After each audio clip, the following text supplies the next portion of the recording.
पावनी नाम की एक छोटी-सी बच्ची अपनी माँ के साथ एक गाँव में रहा करती थी।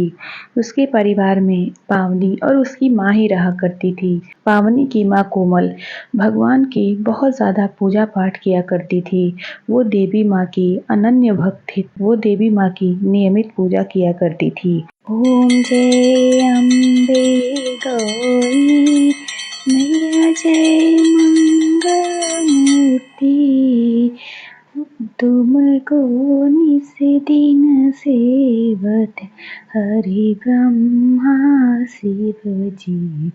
ओम जय अम्बे गौरी मैया जय मंगलमूर्ति। पावनी बेटी ये ले प्रसाद। माँ, आप रोज देवी माँ की पूजा क्यों करती हो? माँ, क्या रोज देवी माँ की पूजा करने से वो खुश हो जाती हैं?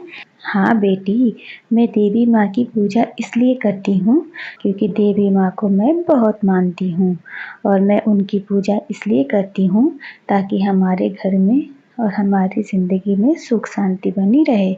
माता रानी का आशीर्वाद हम लोगों पर बनी रहे। अच्छा माँ, ऐसा है क्या? फिर तो अब मैं भी रोज देवी माँ की पूजा किया करूँगी। हाँ बेटी, देवी माँ की पूजा करने से वो हमें खूब आशीर्वाद देती हैं। उनके आशीर्वाद से सबके घर में खुशियाँ बनी रहती हैं और जिसे जो भी चाहिए होता है देवी माँ उसे सब कुछ देती हैं। इसीलिए मैं देवी माँ की पूजा किया करती हूँ। फिर पावनी भी दूसरे दिन से देवी माँ की अपनी माँ के साथ पूजा करने लगती है। वो रोज़ सुबह अपनी माँ के साथ बैठकर पूजा करती और अपनी तोतली आवाज़ में आरती गाती थी। ओम जय अम्बे गौरी मैया जय मंगलमूर्ति तुमको निस दिन सेवत हरि ब्रह्मा शिव जी। ओम जय अम्बे गौरी मैया जय मंगलमूर्ति। पावनी बेटी, अब मैं काम पर जा रही हूँ। मैंने खाना बनाकर रख दिया है, तुम खा लेना और अपना ध्यान रखना। मैं अभी काम करके वापस आती हूँ। पावनी की माँ गाँव के ही एक सेठ के यहाँ खाना बनाने का काम किया करती थी, जिससे उसे जो पैसे मिलते थे उससे उस पावनी और उसकी माँ का गुजारा हुआ करता था। वो रोज़ सुबह घर के सारा काम करके फिर सेठ के यहाँ खाना बनाने जाया करती थी। एक दिन पावनी की माँ जब काम से वापस आती है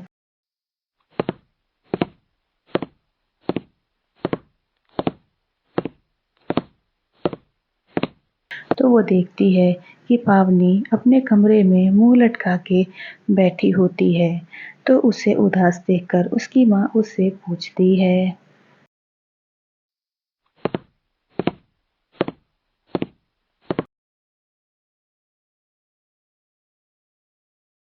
पावनी, क्या हुआ बेटा? तू ऐसे क्यों उदास बैठी है?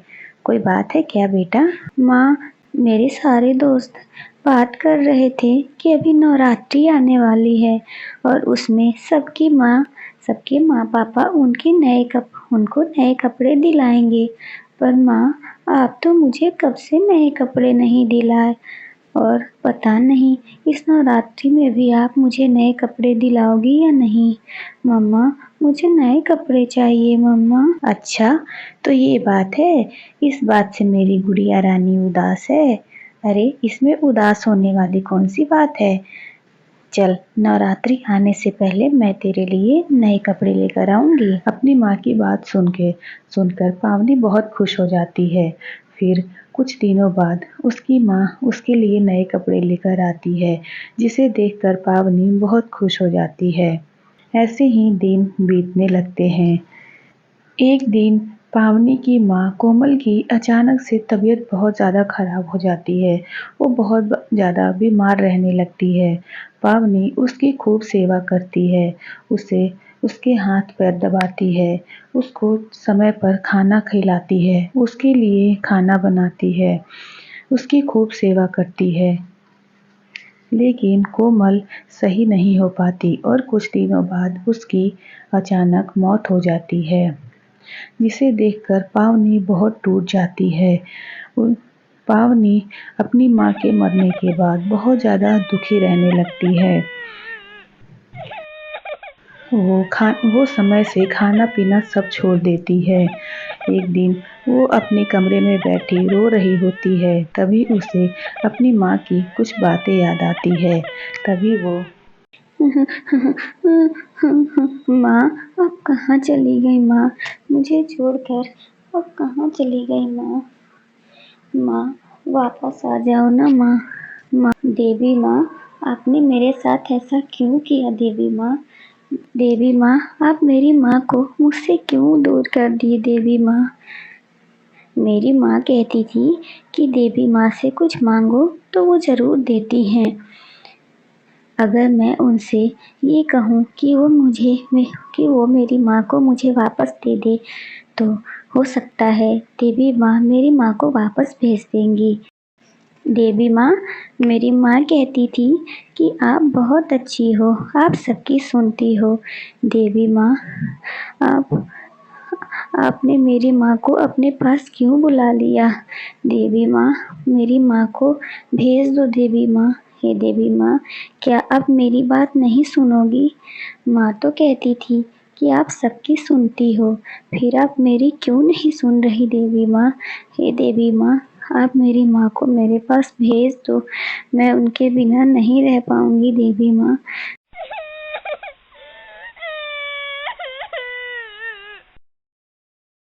तभी दरवाजे पर एक दस्तक होती है और एक आवाज़ आती है, जिसे सुनकर पावनी बाहर आती है तो वो अपनी माँ के रूप में दुर्गा माँ को देखकर बहुत खुश हो जाती है। उसे लगता है कि उसकी माँ वापस आ गई। वो दौड़कर जाती है और अपनी माँ से लिपट जाती है। माँ, आप आ गई माँ। माँ, आप कहाँ चली गई थी मुझे छोड़कर? माँ, अब मुझे छोड़कर कभी तो जाओ। अब मुझे छोड़कर आप कभी जाओगी तो नहीं ना? हाँ बेटी, मैं आ गई। तू मुझे याद कर रही थी ना? तो मैं कैसे नहीं आती। मेरी बेटी मुझे याद कर रही थी तो मैं कैसे नहीं आती। हाँ बेटी, दुर्गा माँ बहुत दयालु हैं, वो सबकी सुनती हैं।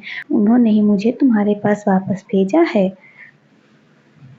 नहीं बेटी, अब मैं तुझे छोड़कर कभी नहीं जाऊंगी। हाँ बेटी, मैं तेरे साथ हमेशा रहूंगी। कोमल बनी दुर्गा माँ को वो अपनी माँ समझकर उनसे खूब प्यार करती है, खूब बातें करती है। दुर्गा माँ भी उसे बहुत प्यार करती हैं और उसे अपने हाथों से खाना खिलाती हैं। फिर वो दोनों एक साथ ही रहने लगते हैं। ऐसे ही दिन गुजरने लगते हैं। अब दुर्गा माँ को चिंता होने लगती है कि आखिर वो कब तक पावनी के साथ रहेंगी। तभी वो कहती हैं, पावनी को देखकर लगता है वो कभी भी अपनी माँ के बिना जी नहीं पाएगी, और मैं अगर हमेशा धरती लोक पर ही रह गई तो बाकी मेरे कार्य कैसे होंगे? मुझे और भी लोगों को देखना है, मुझे तो दुनिया को देखना है। मैं अगर पावनी के साथ रह गई तो मेरे कर्तव्य अधूरे रह जाएंगे। पर इस हालत में पावनी को अकेला भी नहीं छोड़ सकते।